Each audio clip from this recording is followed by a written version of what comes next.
बात चल रही थी ध्यान की। आर्त रौद्र धर्म और शुक्ल के भेद से 4 प्रकार का ध्यान है।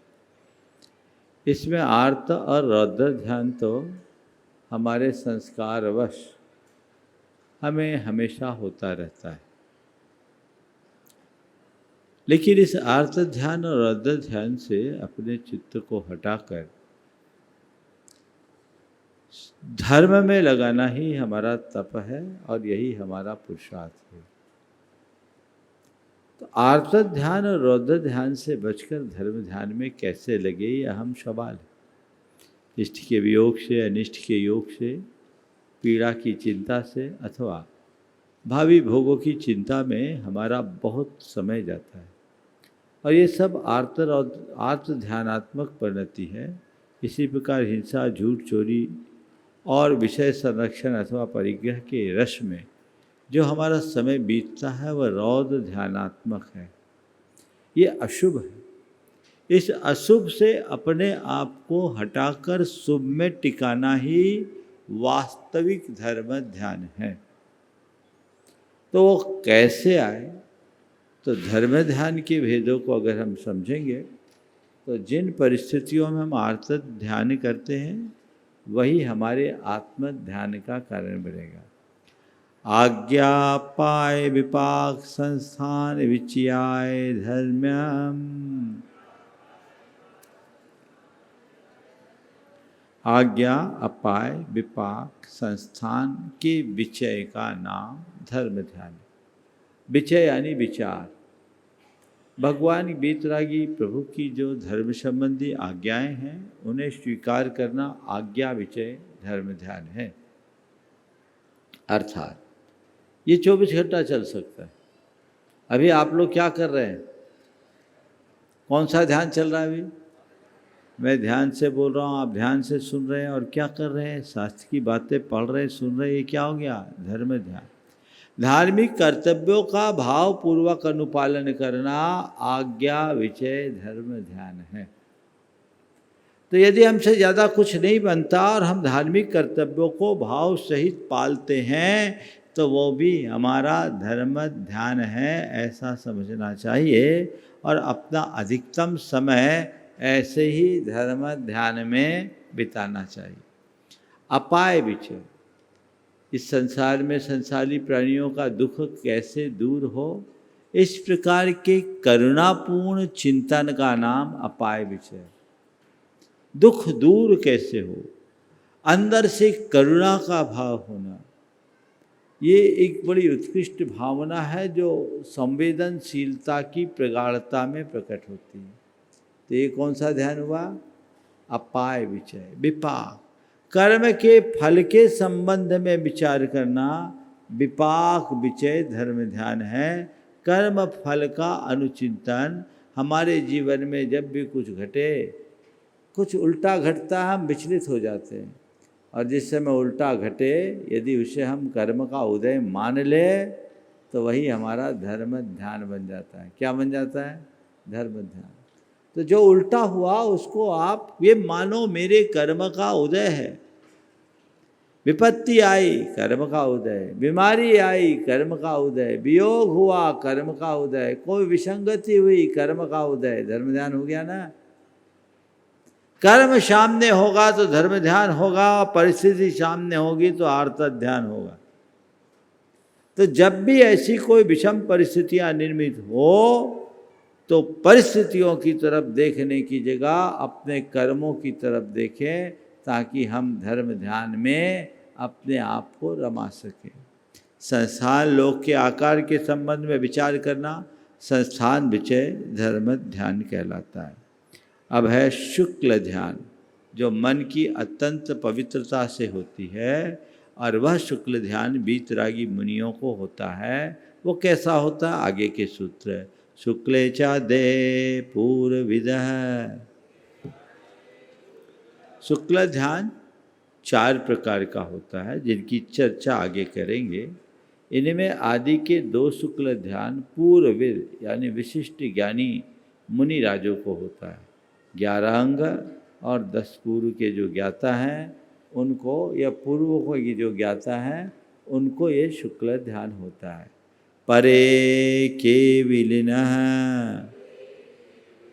और बाद के जो शुक्ल ध्यान है वो केवली भगवंतों को होता है। तो शुक्ल ध्यान के 4 भेद, उनका नामोल्लेख आगे के सूत्र में। पृथक्त्वैकत्व वितर्क सूक्ष्म क्रिया प्रतिपाति विपरत क्रिया निवर्तिनी।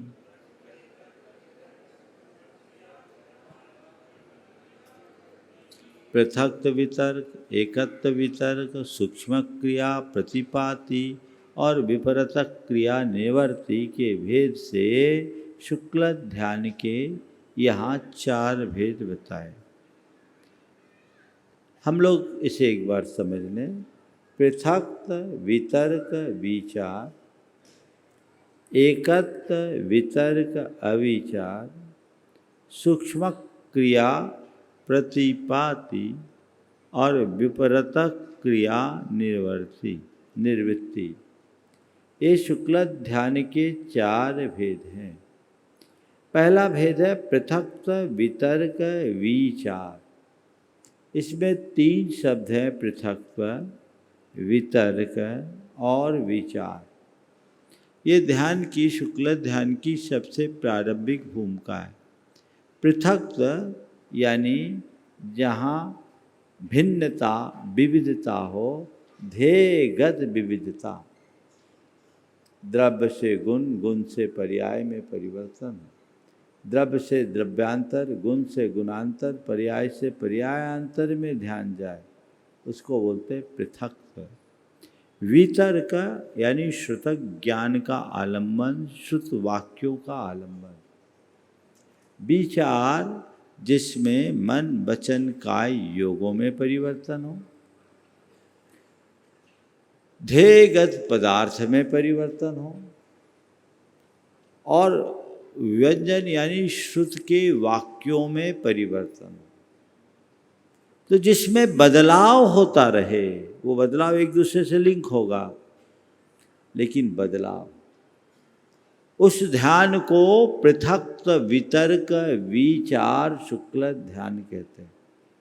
एक पंक्ति में अगर इस ध्यान की हम सरलतम परिभाषा करें तो ऐसा कर सकते हैं, जिस शुक्ल ध्यान में श्रुत ज्ञान के आलंबन पूर्वक ध्येयगत परिवर्तन, योगगत परिवर्तन एवं श्रुत वाक्यों में परिवर्तन होता है, उसे पृथक्त्व वितर्क विचार शुक्ल ध्यान कहते हैं। इस ध्यान की विशुद्धि से मोहिनी कर्म का क्षय अथवा उपशम होता है। दूसरा एकत्व वितर्क अविचार। एकत्व यानी जहाँ परिवर्तन न हो, वितर्क यानी श्रुत ज्ञान हो, अविचार जहाँ कोई चेंज ना हो, जहाँ ध्येय एक हो, श्रुत ज्ञान का आलम्बन हो, पर न तो योग बदले, न श्रुत वाक्य बदले और न ही ध्येयगत पदार्थ बदले। तो परिवर्तन से रहित, श्रुत ज्ञान के आलम्बन पूर्वक होने वाला ऐसा शुक्ल ध्यान जो किसी एक योग में एक श्रुत वाक्य द्वारा एक ही ध्येयगत पदार्थ में टिका रहता है, उसको क्या बोलेंगे? एकत्व वितर्क अविचार। सूक्ष्म क्रिया प्रतिपाति, ये तीसरा शुक्ल ध्यान है जो केवली भगवान को होता है। ये जो दूसरा शुक्ल ध्यान है, इससे 3 घातिया कर्मों का क्षय होता है। ये कहाँ होगा? 12वें गुणस्थान। यही केवल ज्ञान उत्पन्न कराएगा। और तीसरा शुक्ल ध्यान केवली भगवान को अपने जीवन के अंत में होता है, जब वे अपने योगों का निरोध करते हैं, उसे सूक्ष्म क्रिया प्रतिपाति कहते हैं। और विपरीत क्रिया निवृत्ति, ये शुक्ल ध्यान चौथा शुक्ल ध्यान है जिससे मोक्ष की उपलब्धि होती है। ये 14वें गुणस्थान में होता है। तो ये 4 शुक्ल ध्यान के विषय में आगे विशेष बता रहे हैं। त्रेक योग, काय योगा योगानाम, त्रि एक योग। काय योग अयोगा नाम। पहला शुक्ल ध्यान कोनो तीनों, पहले शुक्ल ध्यान में तीनों योग होगा, यानी परिवर्तन है, मन से वचन, वचन से काय में। दूसरा शुक्ल ध्यान में कोई एक योग होगा, मन योग है तो आखिरी तक मन योग, वचन योग है तो वचन योग, काय योग है तो काय योग, वहाँ परिवर्तन नहीं है। तीसरा शुक्ल ध्यान काय योग में होता है और चौथा शुक्ल ध्यान अयोग केवली के बिना योग के होता है। एकाश्रय सवितर्क विचारे पूर्वे,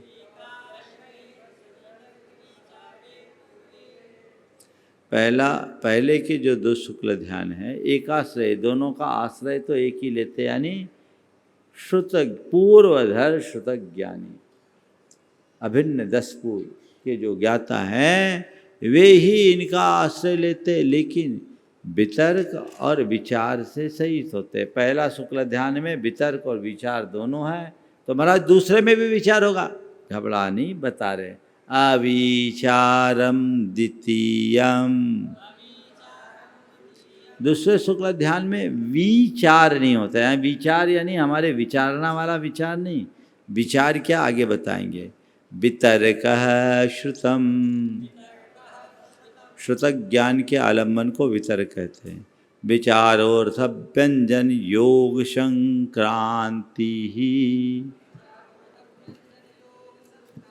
अर्थ व्यंजन और योग की संक्रांति यानी उनके परिवर्तन को विचार कहते हैं। अर्थात अर्थ यानी ध्येयगत पदार्थ, व्यंजन यानी श्रुत वाक्य और योग मन वचन का है। इसमें पहले शुक्ल ध्यान में परिवर्तन होता है, इसलिए उसको सविचार कहते हैं। दूसरे में परिवर्तन नहीं होता, इसलिए उसको अविचार कहते हैं। अब है किसको कितने कर्म की निर्जरा होती है। सम्यक दृष्टि श्रावक वीरतानंत वियोजक दर्शन मोह छप कोप समकोप शांत मोह छपकत चीन मोह जिनाहा क्रमशो शंखे गुण निर्जराहा।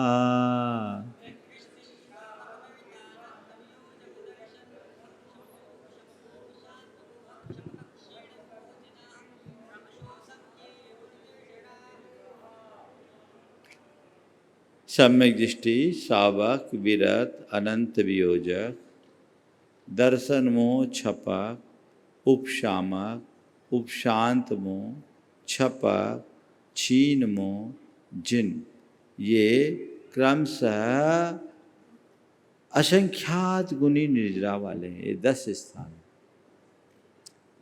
सबसे कम, सबसे प्रारंभिक निर्जरा, अगर कोई दर्शन मोहिनी कर्म का उपशम करके सम्यक दर्शन प्राप्त करता है तो उसे एक अंतर मुहूर्त तक प्रति समय असंख्यात गुणित श्रेणी रूप से निर्जरा होती है, यानी पुंज के पुंज कर्म झड़ते हैं।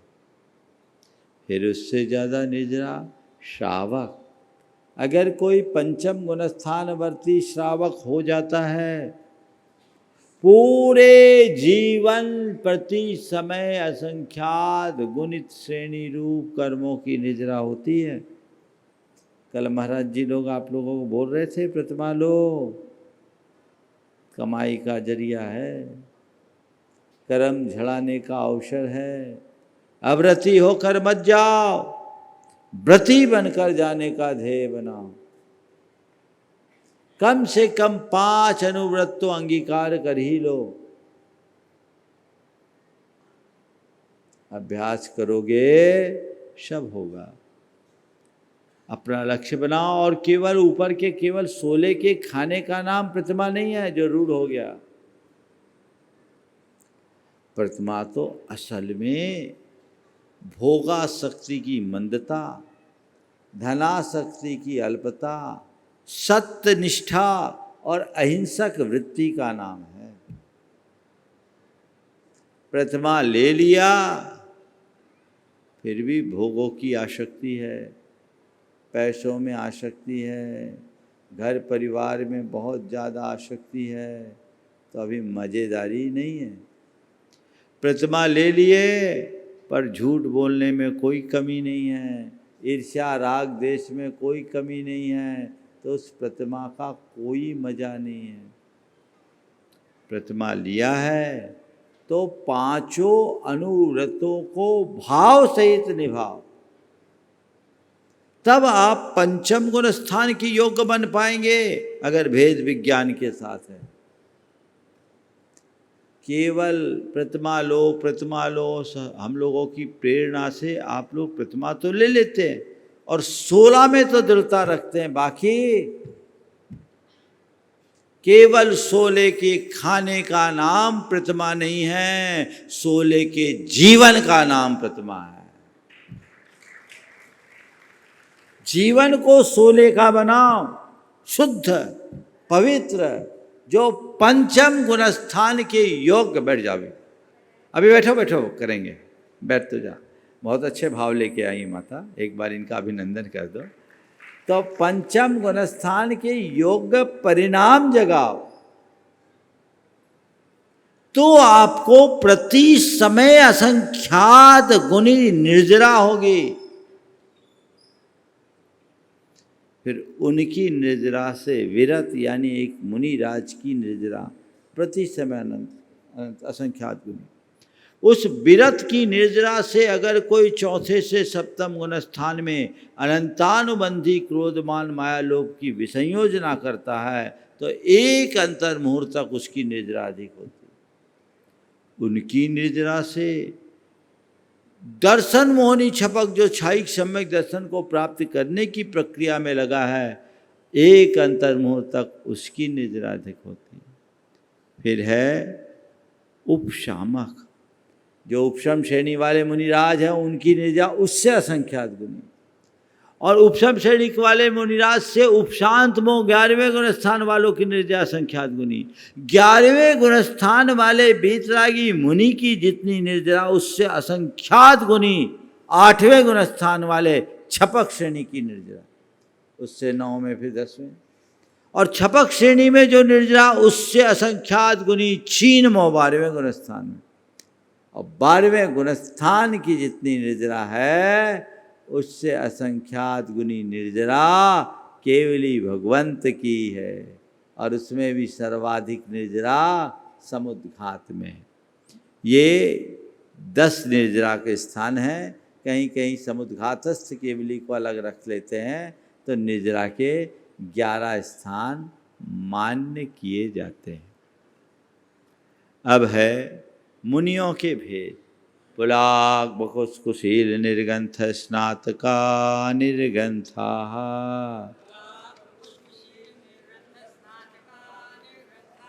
पुलाक बकुस कुशील निर्गंथ और स्नातक, ये 5 प्रकार के निर्गंथ होते हैं, यानी मुनियों। पुलाक किसे कहते हैं? जो मूल गुणों का तो निरतिचार पालन करते हैं, कचित कदाचित उत्तर गुणों की विराधना करते हैं, और किसी किसी परिस्थितियों में मूल गुणों की भी विराधना हो जाए, उनको बोलते हैं पुलाक। बकुश मुनि वे कहलाते हैं, इनके 2 भेद है, शरीर बकुश और उपकरण बकुश। ये बकुश मुनि मूल गुणों का तो अच्छे से पालन करते हैं, पर उत्तर गुणों की कचित कदाचित विराधना कर देते हैं। अपने शरीर के प्रति विशेष लगाव रखते हैं और अविविक्त परिवारा, अपने परिवार के प्रति झुकाव रखते हैं। फिर है कुशील। कुशील के 2 भेद है, कषाय कुशील और प्रतिशावन सेवना कुशील। जो सब कषायों का अंत करके एकमात्र संजलन कषाय के वशीभूत रहते हैं, वे कषाय कुशील कहलाते हैं। और प्रतिसेवना कुशील भी मूल और उत्तर गुणों का अच्छे से पालन करते हैं, लेकिन गर्मी आदि की अधिकता में जंघा का प्रक्षालन आदि कर लेते हैं।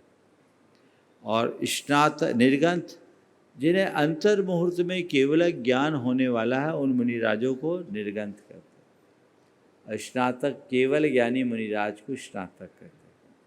तो ये 5 प्रकार के मुनि हैं, जिनका मूल गुण भी कचित कदाचित प्रभावित हो जाए, वे भी सब मुनि की श्रेणी में हैं। और ये सब भावलिंगी मुनि माने जाते हैं। आगे के सूत्र में इनका हम विशेष अर्थ देखें।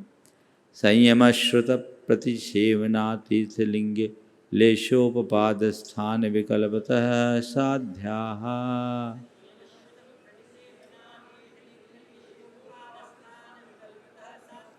संयम श्रुत प्रतिसेवना तीर्थ लिंग लेशा उपाद स्थान की अपेक्षा से इनके बारे में विशेष समझना। संयम पुलाक, बकुश, कुशील, निर्गंथ और स्नातक के पांचों में पुलाक और बकुश को तथा प्रतिसेवना कुशील को सामायिक और छेदोपस्थापना संयम होता है।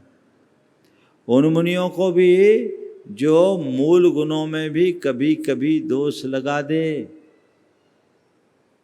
उत्तर गुण तो है नहीं, मूल गुणों में भी कभी कभी दोष लगा दे, वो मुनिराज भी जो पुलाक मुनि हैं, सामायिक और छेदोपस्थापना संयम के धनी हैं, अभी उनका संयम गया नहीं। और कषाय कुशील को सामायिक छेदोपस्थापना के साथ परिहार विशुद्धि भी होगा। सामान पुलाक बकुश और प्रतिसेवना कुशील को सामायिक और छेदोपस्थापना यही दो होंगे, उनको परिहार विशुद्धि नहीं, क्योंकि उनमें उतनी विशुद्धि नहीं है। निर्गंथ और स्नातक जो है, निर्गंथ को अंतर्मुहूर्त में केवल ज्ञान होना और स्नातक केवल अज्ञानी है, इसलिए इनको एकमात्र यथाख्यात चालित होता है। अब है श्रुत। श्रुतक ज्ञान इनको कितना होगा?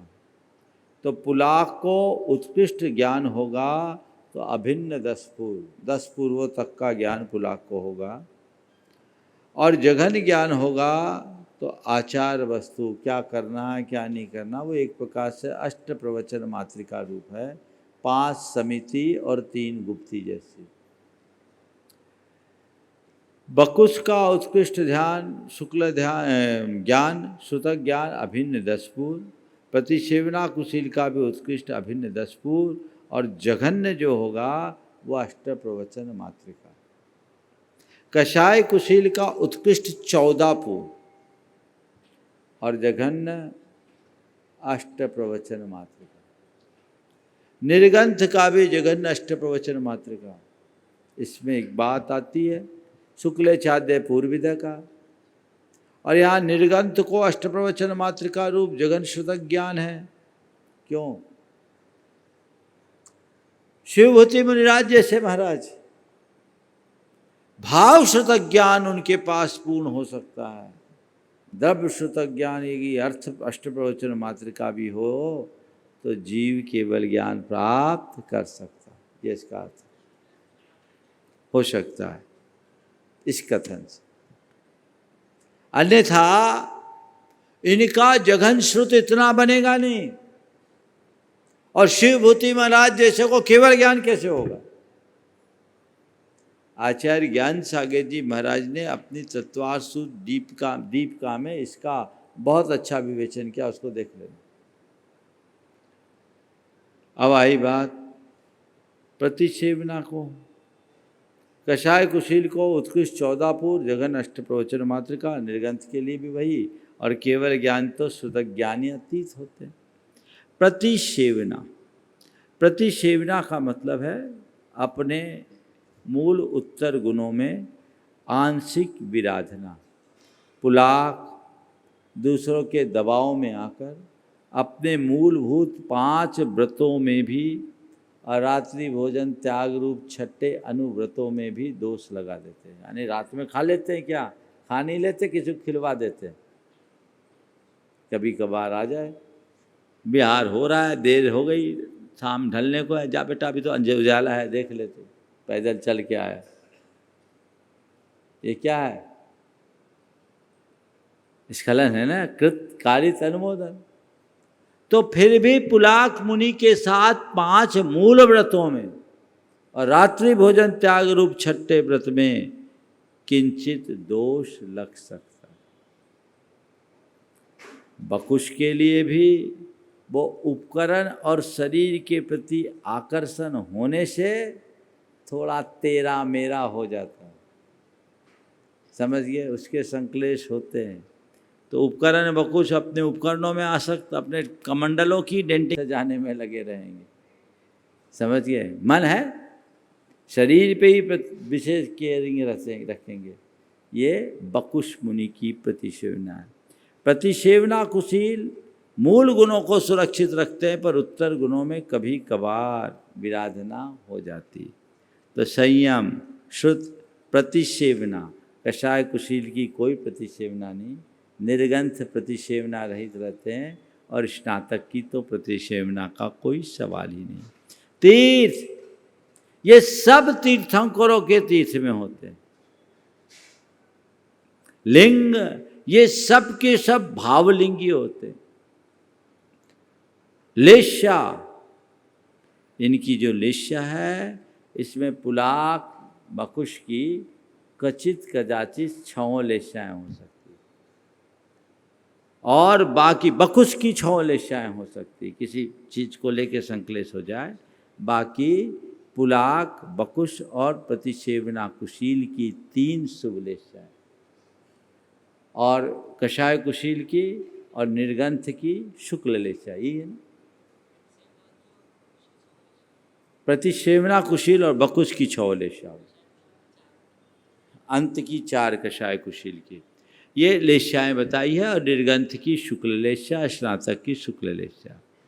उपाद, पुलाक मुनि अगर जाएंगे तो 12वें सर्ग तक जाएंगे, और बकुश जाएंगे और प्रतिसेवना कुशील जाएंगे तो 16वें सर्ग तक। कषाय कुशील और निर्गंथ सर्वार सिद्धि तक जा सकते हैं। 11वें गुण स्थान वाले निर्गंथ, 12वें वाले नहीं, और केवल ज्ञानी तो मोक्ष जाएंगे। इस अपेक्षा से मुनियों में अंतर लगा लेना। और इनका हाँ, द्रव्यलिंगी मुनि भी ग्रहवेग जा सकते हैं। हाँ देखो बाबा, द्रव्यलिंगी मुनि की जो क्षमता अलग प्रकार की है, वो शुक्ल लेशा के बल पर जाते हैं। इस अपेक्षा पुलाक और कषाय कुशील की सबसे जघन्य स्थान, फिर असंख्यात स्थान, उसके बाद सबसे उत्कृष्ट स्थान जो होती है वो निर्गंथ का विशुद्धि स्थान होता है। चलिए, अब 10वां इस प्रकार तत्वात् सूत्र का 9वां अध्याय पूर्ण हुआ। अब हम 10वें अध्याय की बात करते हैं। मोहक्षयात् ज्ञान दर्शना वर्णांतराय क्षयाच्च केवलम। एक बार पहले एक कायस्वर करो, अध्याय पूर्ण होने पर कायस्वर करना चाहिए।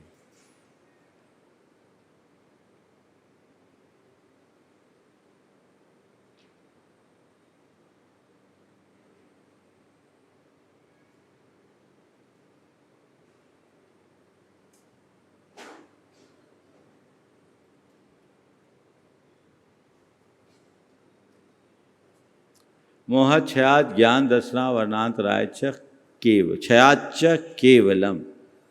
मोहनी कर्म के क्षय के बाद ज्ञानावरण दर्शनावरण अंतराय कर्म का एक साथ क्षय होने पर केवल ज्ञान होता है। कर्म क्षय की प्रक्रिया में सबसे पहले मोह नष्ट होता है, पहले राजा फिर प्रजा। तो मोहनी कर्म का क्षय, उसके बाद ज्ञानावरण दर्शनावरण अंतराय कर्म का एक साथ क्षय होता है, उससे केवल ज्ञान होता है। बंध हेतु भाव निर्जराभ्याम कृष्ण कर्म विप्रमोक्षो मोक्ष।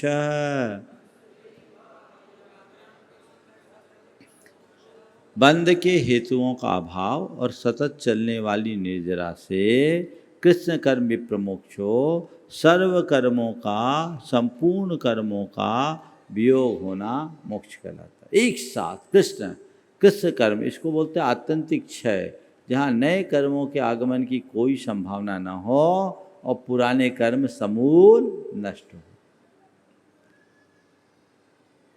औपशमिकादि भव्यत्वानां च,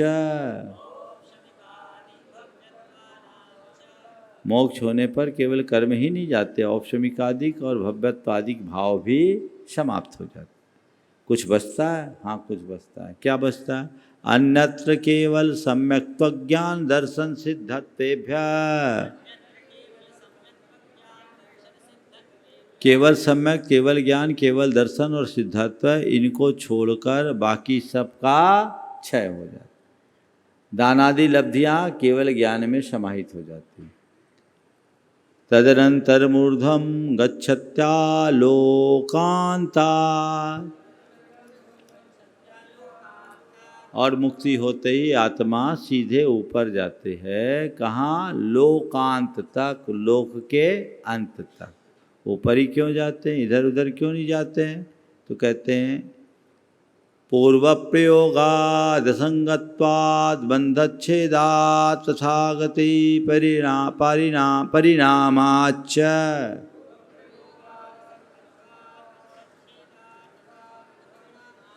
चार कारणों से ऊपर जाते हैं, इधर उधर नहीं जाते। और चार उदाहरण भी साथ में दे रहे हैं, नीचे का सूत्र भी एक साथ ले लें। आविद्य कुलाल चक्रवत व्यपगत लेपालाबू वदेरंड बीज वदग्नि शिखावच्च।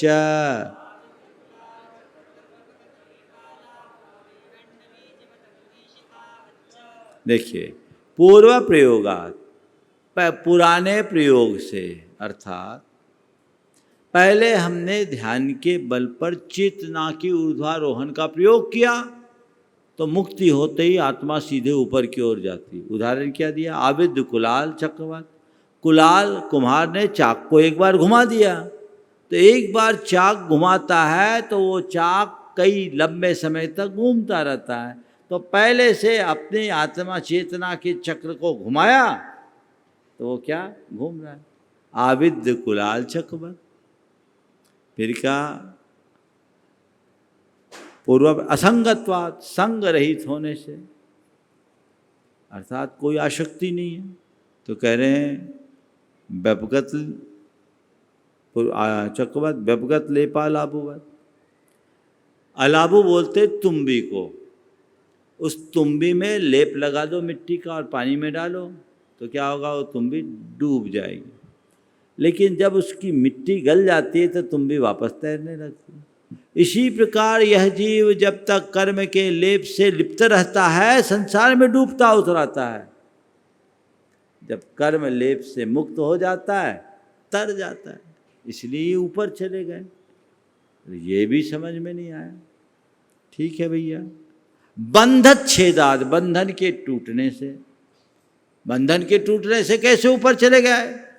बोले एरंड बीजवत, एरंड के बीज की तरह।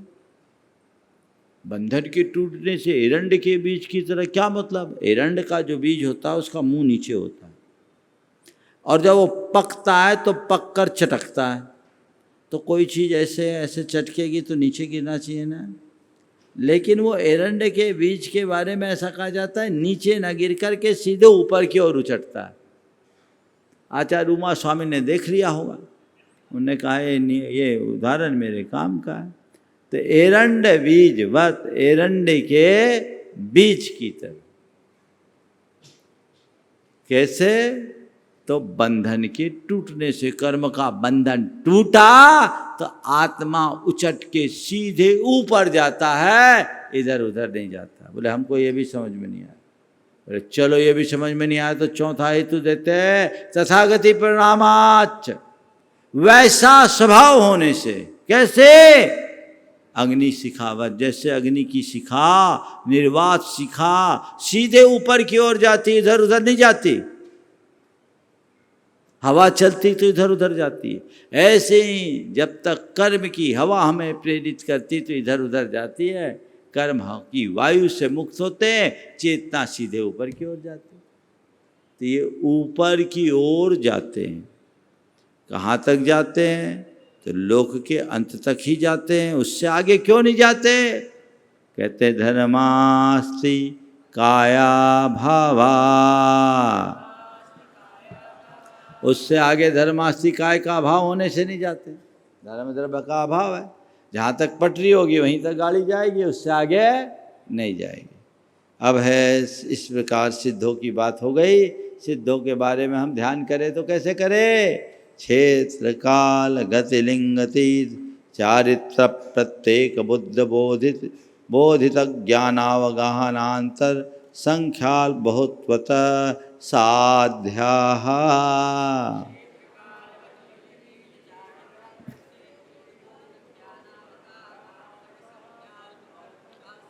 अब सिद्ध परमात्मा के बारे में जानो तो सब सिद्ध तो समान है, फिर भी अपने को तो दिमाग लगाना है, उनकी चर्चा करनी। क्षेत्र की अपेक्षा कौन से क्षेत्र, सब मनुष्य क्षेत्र से ही मोक्ष जाते हैं, बाहर तो जाते नहीं। लेकिन मनुष्य क्षेत्र में भी कोई भरत क्षेत्र से, कोई विदेह क्षेत्र से, कोई कर्म भूमि से, कोई भोग भूमि से। भोग भूमि से मोक्ष जाते हैं क्या? भोग भूमियाँ मोक्ष नहीं जाता, भोग भूमि से मोक्ष जा सकता। कोई रिद्धिधारी मुनिराज भोग भूमि में जाके ध्यान करेंगे, मोक्ष जा सकते हैं कि नहीं? और किसी मुनिराज को कोई देव उपसर्ग करके ले जा करके भोग भूमि में पटक दिया, उनको मोक्ष हो सकता है कि नहीं? तो मोक्ष होगा। तो क्षेत्र काल, कौन से काल में मोक्ष होंगे? निश्चय से तो स्वकाल में, बाहर से देखो जाए तो दुष्मा सुषमा नाम के चौथे काल में। तो ये चौथे काल में ही मोक्ष जाते, बाकी काल में नहीं। लेकिन हाँ, उपाप अगर कोई चौथे काल में जन्म लिए तो पांचवें काल में भी मोक्ष जा सकते हैं। हुंडावसर्पणी में तीसरे काल में मोक्ष चले गए। और अगर किसी को आज विदेश से उठाकर यहाँ पटक दिया जाए मुनि महाराज को उपसर्ग करके, तो यहाँ से मोक्ष हो सकता है कि नहीं? इसलिए आज भी यहाँ से मोक्ष हो सकता है, होगा, लेकिन अपने को दर्शन नहीं होगा, क्योंकि उतना पुण्य नहीं है। मोक्ष हो सकता है कहीं भी, किन्हीं मुनि महाराज को पटक दिया, उनको केवल ज्ञान हो गया, उनको मोक्ष हो गया, अंतकृत केवली हो गए, देवता कल्याणक बना के चले गए, अपन को भनक भी नहीं लगेगी। तो क्षेत्र काल गति, मनुष्य गति से मोक्ष होता है। पर पहले कौन आए? देव गति से आए, नरक गति से आए, तिर्यंच गति से आए, मनुष्य गति से आए। ये गति की अपेक्षा लिंग सब द्रव्यलिंग से, पुरुष लिंग से मोक्ष जाते हैं। पूर्व में इससे कौन सा लिंग था? तीर्थंकर के सद्भाव में मोक्ष गए, और तीर्थंकर के काल में मोक्ष गए, वो तीर्थ हुआ। चारित्र, यथाख्यात चारित्र से मोक्ष होता है। लेकिन उसके पहले इनके पास सामायिक छेदोपस्थापना परिहार विशुद्धि थी या नहीं? ये सामायिक छेदोपस्थापना सुख सांप्राय यथाख्यात तो सबको होगा। प्रत्येक बुद्ध जो अपने आप दीक्षित हो उसको बोलते हैं प्रत्येक बुद्ध। और बोधित बुद्ध अर्थात जो दूसरों से प्रेरित होकर के दीक्षित हो, उनको बोलते हैं बोधित बुद्ध। ज्ञान तो केवल ज्ञान है, पर पहले किन्हीं को मति ज्ञान शुद्ध ज्ञान था, किन्हीं को मति ज्ञान शुद्ध ज्ञान अवधि ज्ञान था, किन्हीं को मति ज्ञान शुद्ध ज्ञान के साथ मनापरेय ज्ञान था, और किन्हीं को मति ज्ञान शुद्ध ज्ञान अवधि ज्ञान मनापरेय ज्ञान चारों था। अवगाहना सिद्धों की जगह अवगाहना 3.5 हाथ की, उत्कृष्ट अवगाहना 525 धनुष की। इस तरह से संख्या ज्ञानावगाहन अंतर निरंतर सिद्ध देखे तो बहुत सारे जीव निरंतर सिद्ध होते हैं, कुछ जीव शांतर सिद्ध होते हैं। जगन अंतर 1 समय का, उत्कृष्ट अंतर 6 महीने का है। एक सिद्ध हुए उसके बाद दूसरा सिद्ध हुए तो 1 समय के गैप से, और अधिकतम अगर गैप हुआ तो 6 महीने का कोई सिद्ध नहीं हुए, ये अंतर है। संख्या 6 महीने 8 समय में 608 जीव मोक्ष जाते हैं, एक समय में एक साथ 108 जीव मोक्ष जा सकते हैं, उससे ज़्यादा मोक्ष नहीं जाते। अल्प बहुत, कौन किस में अधिक है और कौन किस से अल्प है, इस प्रकार के विचार पूर्वक सिद्धों के संदर्भ में विचार कर लेना चाहिए। इस प्रकार तत्वार्थ सूत्र का 10वां अध्याय पूर्ण हुआ। 10 दिनों में आप लोगों ने बहुत रुचिपूर्वक तत्वार्थ सूत्र का वाचन सुना, अर्थ समझा। आपके मन में बहुत सारी जिज्ञासाएं भी आई होगी और बहुत सारी समझ भी बड़ी होगी। अब इसे और विकसित कीजिए और मन में जगाइए कि यहाँ से जाने के बाद मैं नियमित स्वाध्याय करूँ। स्वाध्याय का क्रम न छोड़े। स्वाध्याय से ज्ञान बढ़ता है, परिणाम निर्मल होते हैं। कोई भी ग्रंथ को पढ़िए। आप सबसे प्रारंभिक तौर पर अगर पढ़ना चाहते हैं, जैन तत्व विद्या का अध्ययन कीजिए। उसमें आपकी सारी पारिभाषिक शब्दावली स्पष्ट हो जाएगी। फिर एक के बाद एक ग्रंथों को पढ़ते जाइएगा, आपका मार्ग प्रशस्त होगा। समय आप सबका हो गया है, आगे की तैयारी पूरी हो रही। प्रामाणिक ऐप पर ये सब चीज़ें हैं, तत्वार्थ सूत्र भी है, हमारे 58 व्याख्यान हैं। जानिए जैन धर्म का मर्म। लगभग 30-30 मिनट के हैं। वो प्रमाणिक ऐप या मुनि प्रमाण सागर .net पे है, प्रमाणिक ऐप पे भी है। आप उसको लीजिए और रोज़ सुन लीजिए, एक के बाद एक क्रम से, नमोकार मंत्र से लेकर अनेकांत साधवाद तक सब है। उनको आप सुन लेंगे, उसके बाद जैन धर्म का कोई भी ग्रंथ खोलो सीधे अंदर उतरेगा। आप अभ्यास कीजिए, ये आप कर सकते हैं नियमित अपने समय और सुविधा के अनुसार। उसमें तत्व विद्या भी है, उसमें तत्वार सूत्र भी है, उसमें रत्नगंध श्रावकाचार्य भी है, उसमें द्रव्य संग्रह भी है, सब बेसिक चीज है। और सर्वार सिद्धि भी है, गोमठ सार जीव कांड भी है। आप कीजिए, आप घर बैठे स्वाध्याय कर सकते हैं। आचार्य कुंद कुंद के समय सार अधिक भी है, आप लाभान्वित हो सकते हैं घर बैठे। चलिए यहीं पर विराम।